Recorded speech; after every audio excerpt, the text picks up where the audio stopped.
Olá, pessoal do segundo ano.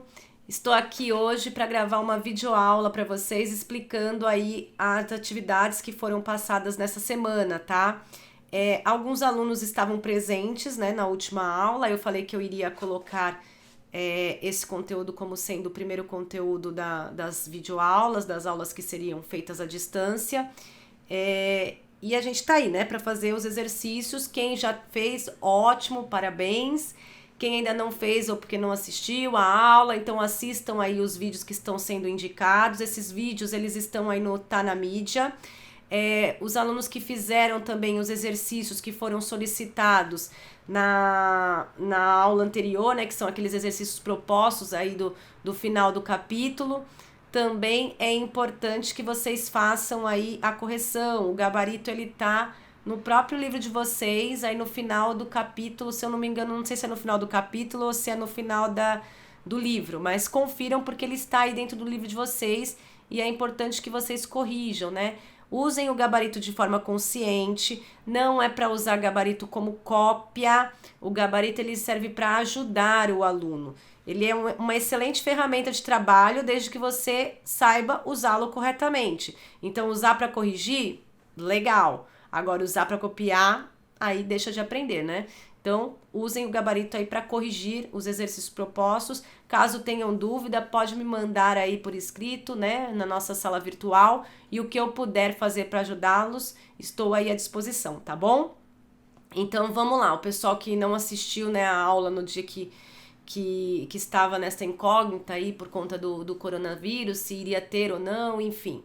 Vamos lá. Eu indiquei para vocês da página 17 até a página 21, não é isso? Se eu não me engano, da 17 até a página 20. Até a página 20, desculpa. Os outros já são os exercícios propostos do livro, tá bom? Da 17 a 20. Então, na página 17, ele fala sobre as regras de solubilidade. Então, só lembrando para vocês o que é solubilidade. Então, solubilidade é a quantidade máxima de soluto que você consegue dissolver numa solução. Uma solução, ela vai conter solvente mais soluto. Então, solvente, né, normalmente é um líquido, existem outros casos que não, né, depende, mas a gente geralmente vê a solução como uma coisa líquida e alguma coisa que você tenta dissolver ali, ou dois líquidos que você tenta homogeneizar, né, colocar ali de forma homogênea. Então, isso são as soluções que a gente tem, tá bom? E aí ele começa a falar algumas regras, né, de solubilidade. Então é importante que vocês façam a leitura aí desta parte do livro.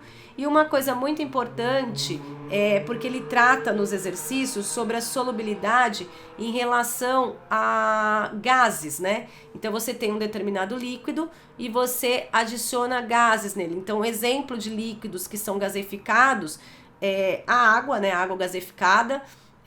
A Coca-Cola, o refrigerante, por exemplo, são líquidos que nós temos gases presentes ali nele. E como que é feita essa homogeneização dele na solução, essa mistura dele, essa dispersão dos gases? Então, a temperatura, ela é um influenciador, sim ou não? Sim, a temperatura ela influencia muito. Como que ela vai influenciar? Vamos pensar na prática, né? Eu conversei até com o pessoal que estava na sala de aula, mas vamos pensar na prática. Se você tem uma Coca-Cola ou uma água gaseificada e ela está quente, e você vai lá e abre esta garrafa, o que vai acontecer? A tendência é que este líquido ele saia da solução, né? O mais rápido possível quando ela está quente. Se ela está gelada, a tendência é ela ficar com esse gás ali mais tempo. Então, a temperatura influencia? Sim.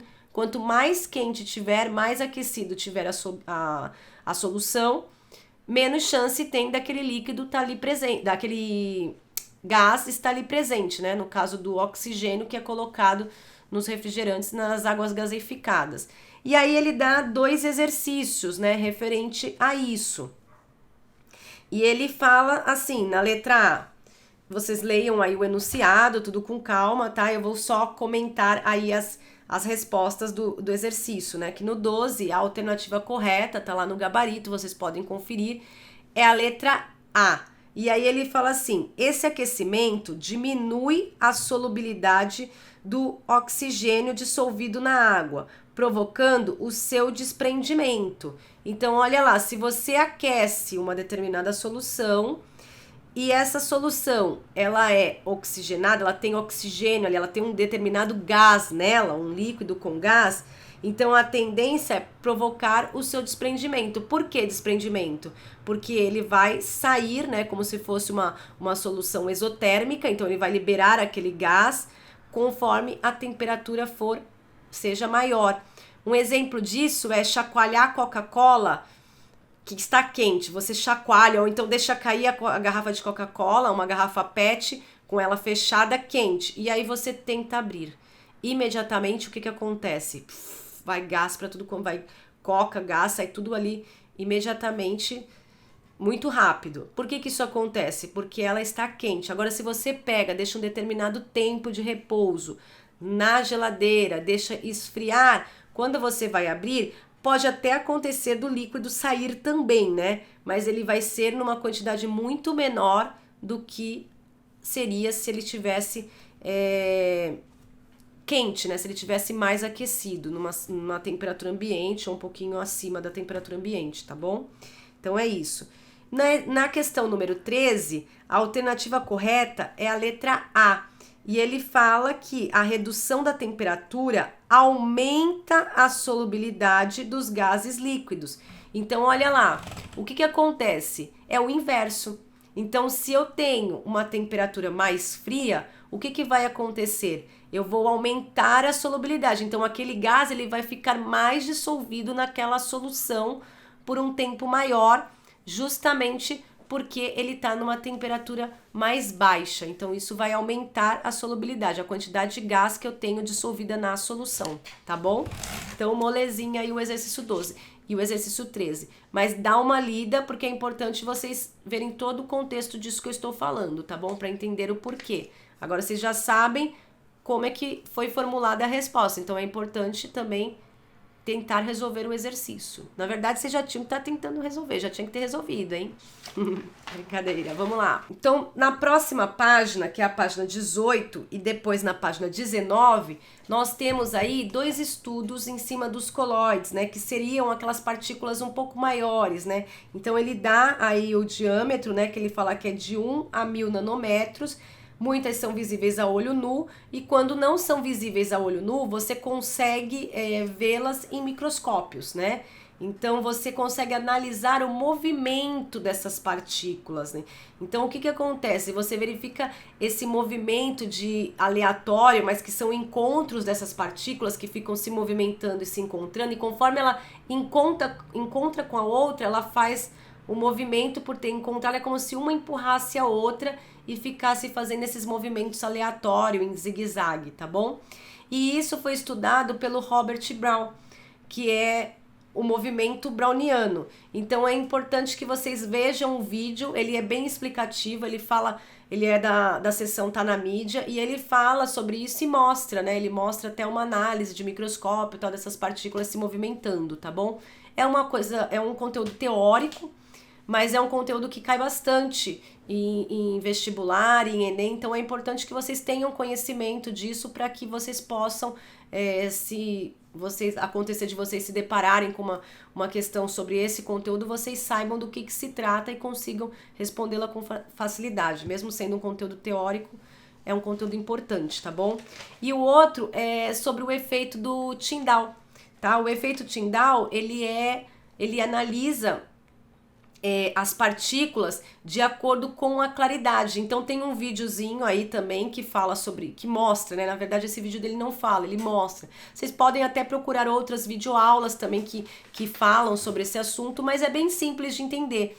Ele mostra essa iluminação de uma solução que tem colóides, né? Que tem essas partículas um pouco maiores.